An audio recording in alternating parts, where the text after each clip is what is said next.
Welcome to My Life. We're pleased and privileged to have Hugh Syron with us today. Hugh is a GM retiree. He's lived in Oxford for over 18 years, married with 3 kids. He's a Vietnam veteran, and he's a member of the Vietnam Veterans Post 133, the American Legion Post 108, the Disabled American Veterans in Davison, and the Marine Corps League out of Flint. I was privileged to meet Hugh first when he stopped by the station a few days ago. Hugh was involved in a very unique campaign. Hugh served in Vietnam in the Marine Corps, and he had a friend by the name of Pat Gallagher who was also there and unfortunately lost his life in Vietnam, but not before going through a whole lot of very interesting things. So I'm going to start out by asking Hugh to talk about Pat Gallagher, your friend, and a very special campaign that you have going on. Go ahead. Thank you. You know, Pat was a very good friend of mine, and he was an Irish citizen, and he came over from Ireland when he was about 18 years old, living with his grandparents, and he decided to go into the Marine Corps. I think he was actually drafted into the Marine Corps. And so somehow he'd become a citizen of the United States, I guess, during that process, right? No. Oh, really? No, he wasn't a citizen yet. And I think that's one of the things, too, that held him back from getting the Medal of Honor in the long run. But anyway, Pat, I met Pat in Vietnam. We served with the 2nd Battalion, 4th Marine Regiment, Hotel Company. And Pat was in machine guns, and I was infantry, and I was a team leader at the time. And we got to be good friends. We operated together on a bunch of different ambushes, patrols, and operations.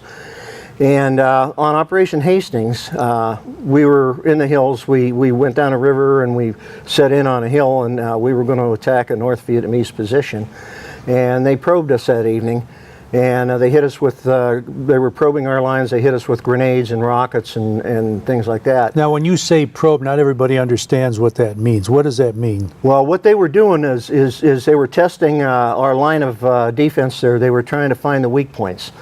And so they'd attack a position, and then they'd drop back, and then they'd attack another position, drop back. To kind of see where you were the strongest. Yes, right. and kind of to tell, you know, how many people we had in there, how big a force we had there. And, but they attacked Pat's position, and they threw a grenade in the hole. He picked it up and threw it out. They threw another one in there. He picked it up and threw it out. And there was 3 other people in that hole with Pat. And they threw the 3rd one in there, and Pat laid down on top of it to save his brother Marines. And it didn't go off. And so Pat picked it up, and people were yelling at him, throw it, get rid of it, and he threw it down in the river and it went off.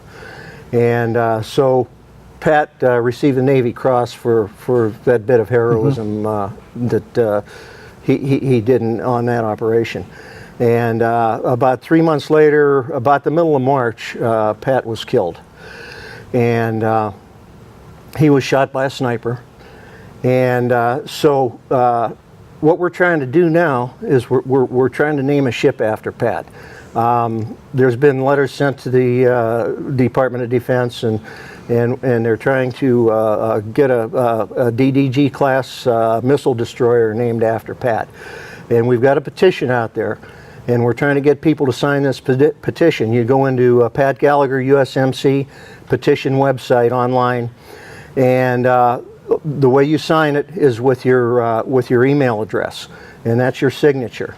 And I'd sure appreciate it if all the folks out there could take the time to go into that site, read his story, and sign the petition. It's a very easy thing to do. I can tell you I did it myself. How many signatures do you have so far on this? Do you know? I just checked it before we went on air, and it's 5,568 now. And how many do you need? We need 18,250. And how long do we have to get that accomplished? About the middle of next year. Okay, so almost, not quite, another year to go on that. So if you can, folks, why don't you go on there? What do you have to lose? an honorable American for his sacrifice. Yeah, what we're trying to do, John, is we're trying to get this petition signed and get the ship dedicated on the 50th anniversary that Pat was killed on. Right. Is the ship going to be ready by that time? It should be, yes. Okay, very good. Let's talk about you now. You're involved in a lot of stuff around town. You've been here for a while. You're a GM retiree, but let's go back to the beginning. Where were you born? I was born in Youngstown, Ohio. Really? Yes. And what did your mother and father do? My mother was a homemaker, and my father worked in the steel mills in Youngstown, and so did my uncles. We were a steel family. Well, that was the nature of the town and my back grandfather, then, wasn't it? yeah. Really? In your family, if you think back, who was the first to set foot on this country? Probably my mother's family. Both families were immigrants. My father, he was Irish, and he immigrated into this country, I think, when he was about 5 or 6 years old. So your father came from abroad. Yes. Yeah. And did he get into the steel mill right away when he came over? No, he actually worked for the city for a little while, and he was a surveyor, and did some surveying there in town, and then decided that it was a little more profitable to go into the mills, and he served a formal apprenticeship there in the steel mills, and he was a first-class machinist with the AFL-CIO. Now, you mentioned that at least some of your grandparents were involved in the steel business as well. So, did they come over with your father? Yeah. My grandfather brought his family over, and there was nine children in my father's family, and there was 3 of them that were born overseas. And the rest of them were born here in this country. Okay. Did you know your grandparents pretty well? I didn't know them at all. They passed away before I was born. Well, they did. Yeah. Were any of your great-grandparents in this country? It's my understanding through family history that, they were, and then they went back overseas again. So they changed their mind? They changed their mind, and then they came back a second time. Oh, is that right? Yeah. But you never knew any of them? No. Okay. And how many brothers and sisters did you have? None. You were an only child? I was an only child. Wow. Did you feel special?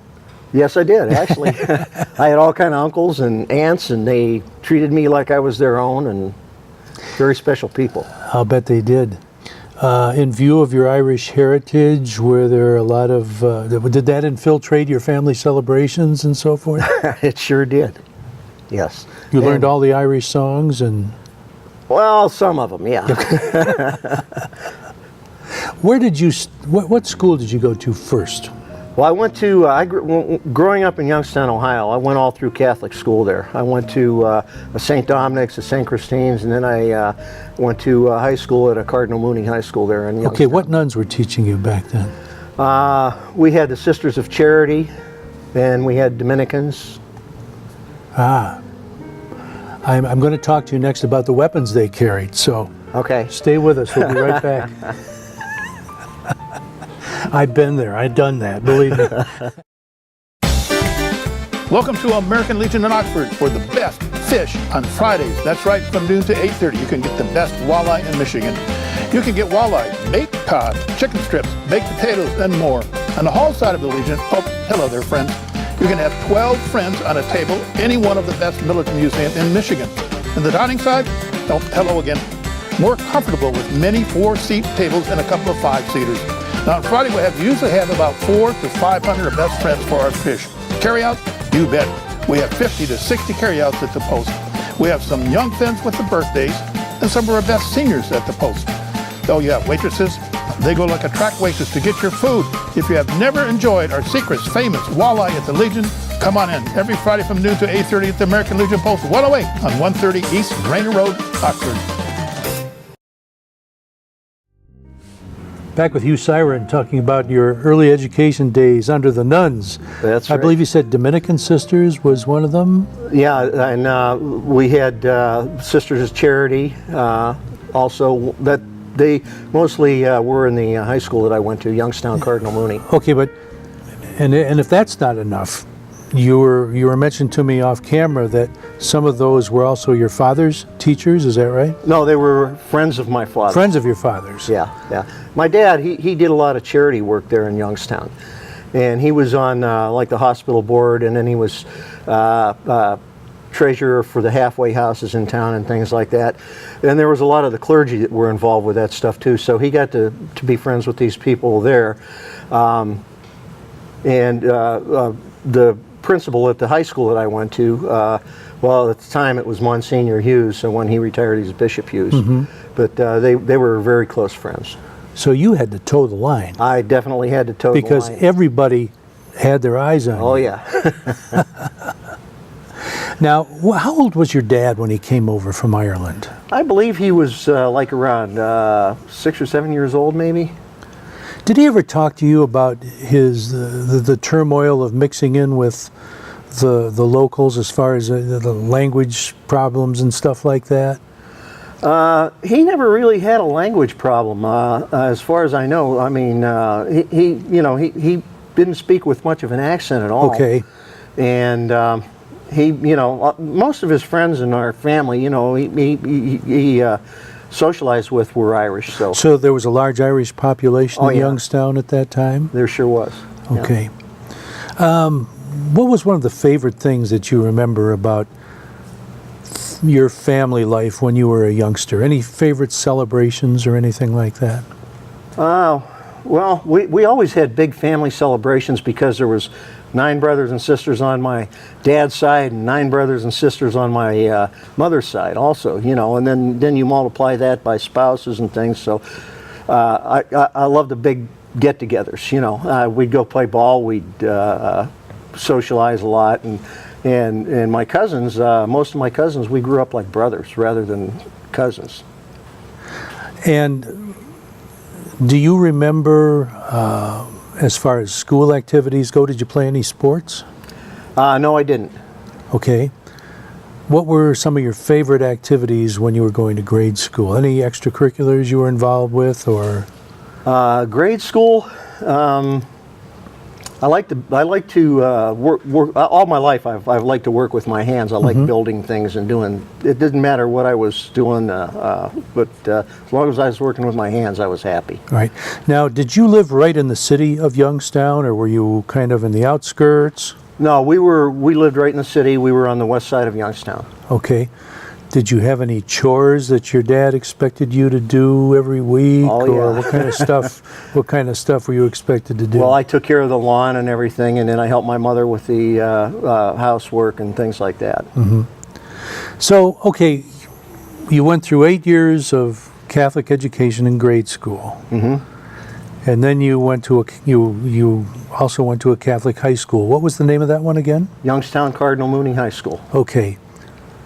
And who were the primary teachers in that high school? Were they brothers or priests? Well, there were mostly priests. There was a few brothers. In fact, one of the brothers, Brother Joe, he was my influence as far as going into the Marine Corps. Really? Oh yeah, he was a Marine himself. What order were they in? Do you remember? No, I don't. I don't remember. I wonder if they were Brothers of the Holy Cross, because I think they were in that area back then. But anyway, I'm just curious.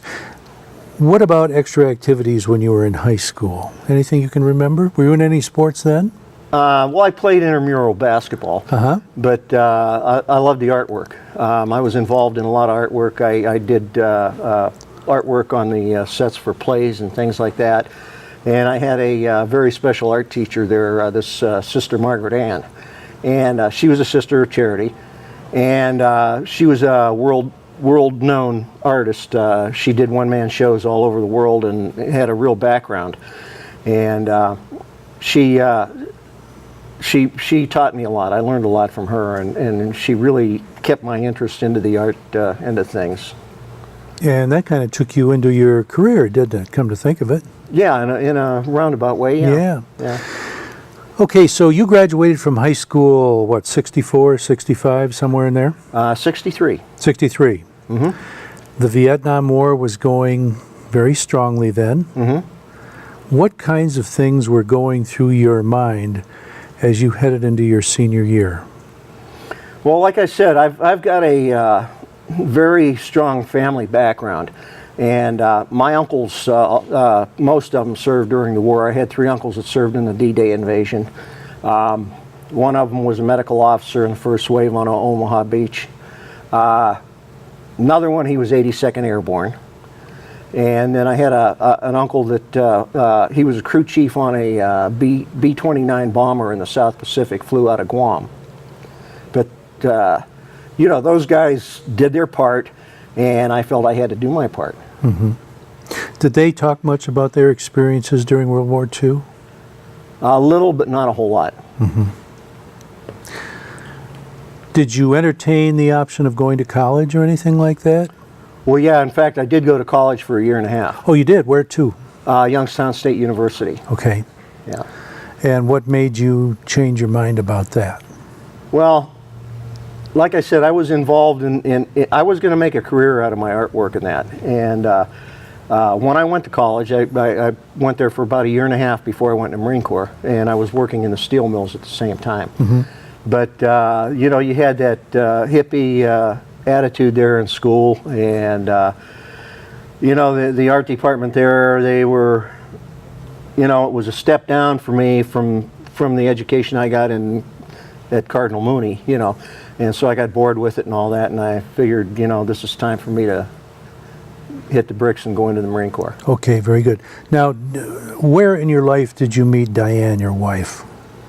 Well, I met Diane actually before I went over to Vietnam. A friend of mine introduced me to her. It was just a brief meeting, you know, for a short period of time. But then when I came back from Vietnam, I ran into her. Well, I was at a restaurant with a friend of mine. And I ran into her at the restaurant, and I asked her, you know, would you like to go out? And so that was after the service. Yeah, that was. Okay, so let's talk about the process of getting into the Marine Corps. Okay. What did Mom and Dad say when you said, you know, I'm thinking about doing this? Dad was very proud. Mom was upset. She didn't want me to go. But, you know, after the fact, after I came home, I was okay and all that, you know, she was good with it. But did you have any other relatives involved in Vietnam, any cousins or anything like that? yes, I did. I had a cousin, Richard, and he served in Vietnam shortly after I did, and he was with the Americal Division in the Army, and he received a Bronze Star over there. Did he? Yeah, he was a radio man. Okay, let's talk about signing up for the Marine Corps. How'd that go? Did you go into the recruiter's office, or how'd that come about? Well, there was a friend of mine that I grew up with, and I got to talking with him, and I said, I want to go in the Marine Corps and that, and he says, I'm coming too.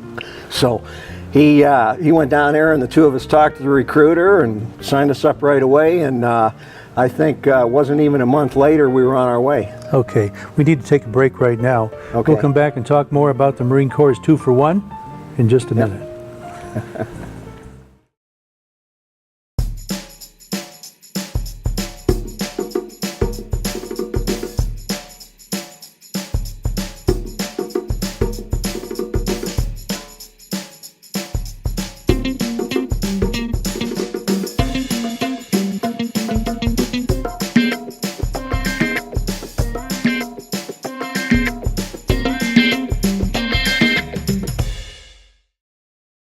Hi, I'm Elgin Nichols. And I'm Terry Stiles. Did you know that Charter Channel 191 and AT&T Channel 99 are the only television stations you can find all the events and news just for you?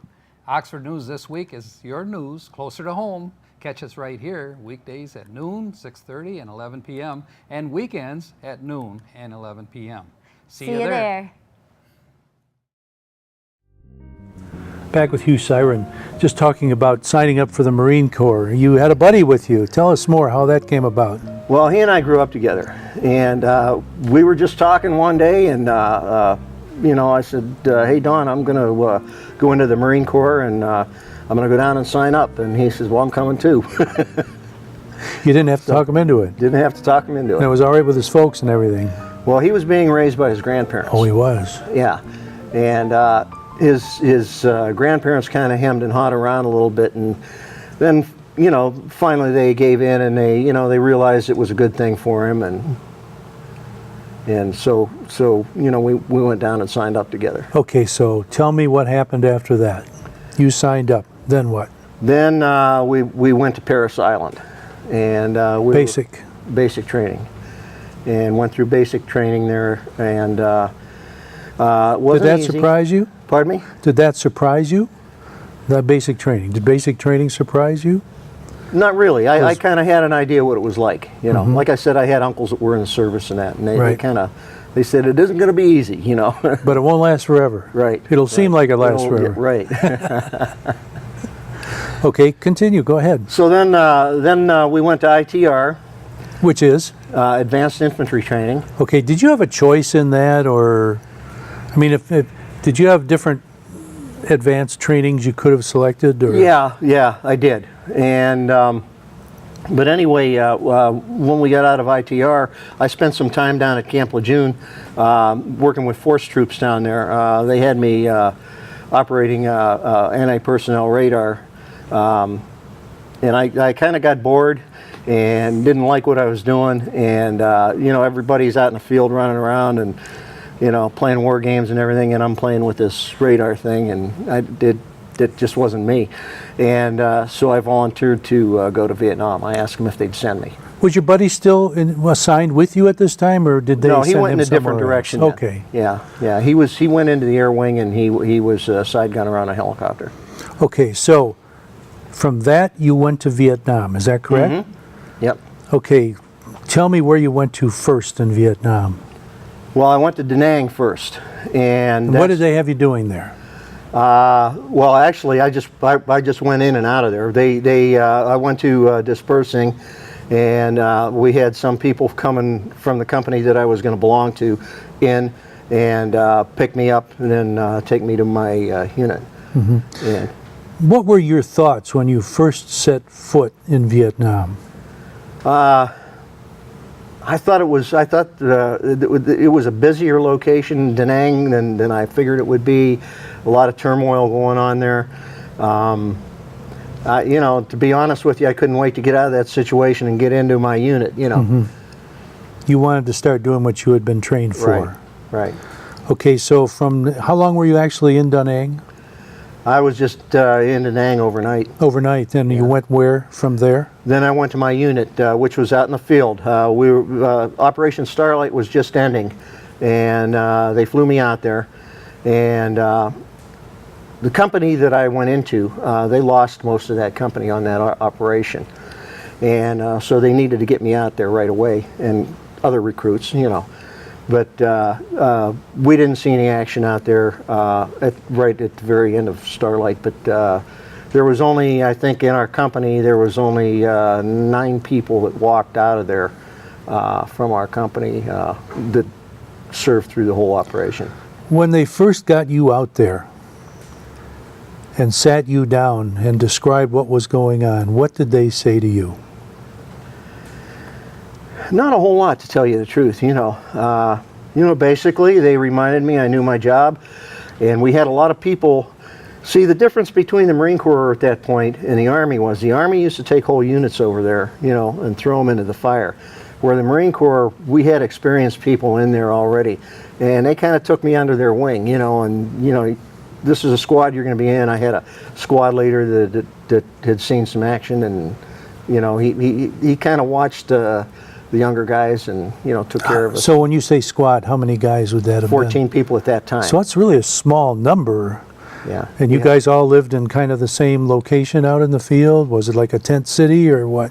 Well, it's only 14 guys. Yeah. Well, we very rarely slept in tents or anything like that. I mean, you're sleeping in the middle of a mud puddle, or and they keep you pretty well spread out. Yeah. And so how did a typical day go out there in that situation? well, it all depended. A lot of the days were pretty quiet, no action, but then all of a sudden, something would jump up and bite you. walk. They'd send you out on an ambush site, and you sit in an ambush site.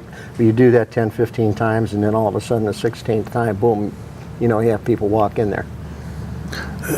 Explain that to me. They send you out to an ambush site. What do you mean by that? Well, what we would do is an infantry company like that at that time, we'd send out patrols during the day, and normally what a squad would do, we'd go out, we'd patrol, we'd look at certain areas. If we saw signs of where the enemy was frequenting, we'd pick out a good site, plan it out, and then we'd come back there that evening and set an ambush up in there. Okay. Did that go on very frequently, that sort of thing? Oh yeah, we ran during the 14 months I was there. We ran hundreds of ambushes and patrols. Okay. How did there must have been some kind of a rotation to give you guys a break from that sort of thing every once in a while. How long did they keep you in a field at a time? Very few breaks. Really? Oh yeah.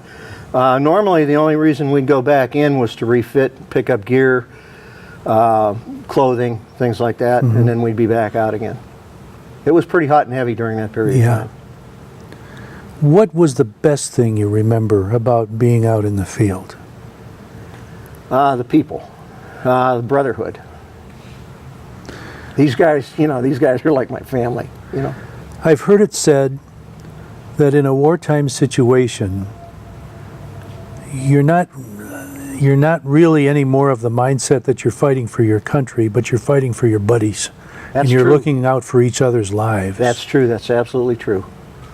Yep. And honestly, I think 99% of the people that I was stationed with over there in our company would do the same thing that Pat did. Mm-hmm. Okay.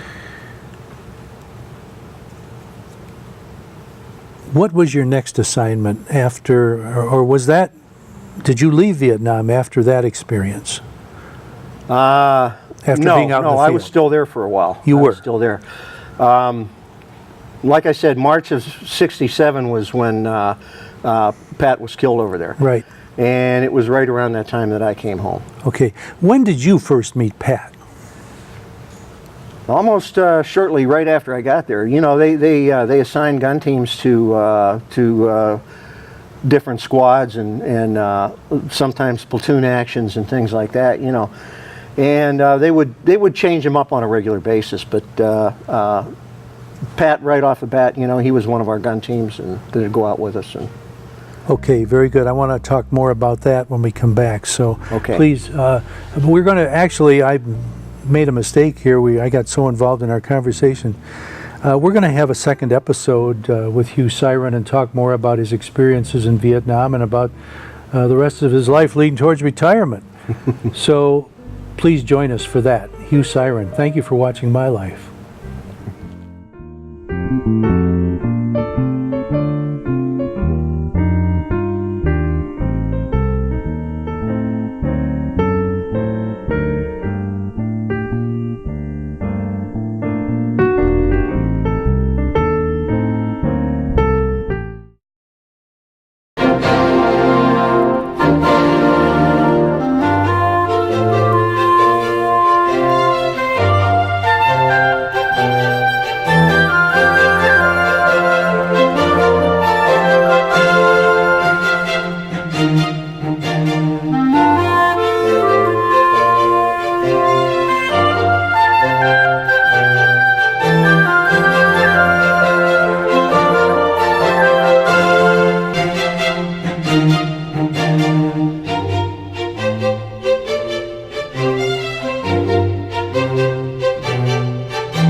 Do you love local sports? Whether it's Oxford High School or Parks and Rec, you can buy copies of each game. To purchase your copy, call us at 248-628-9658 or give us an email at manager@occtv.org or talk to us at the next game. Hopefully we'll see you there.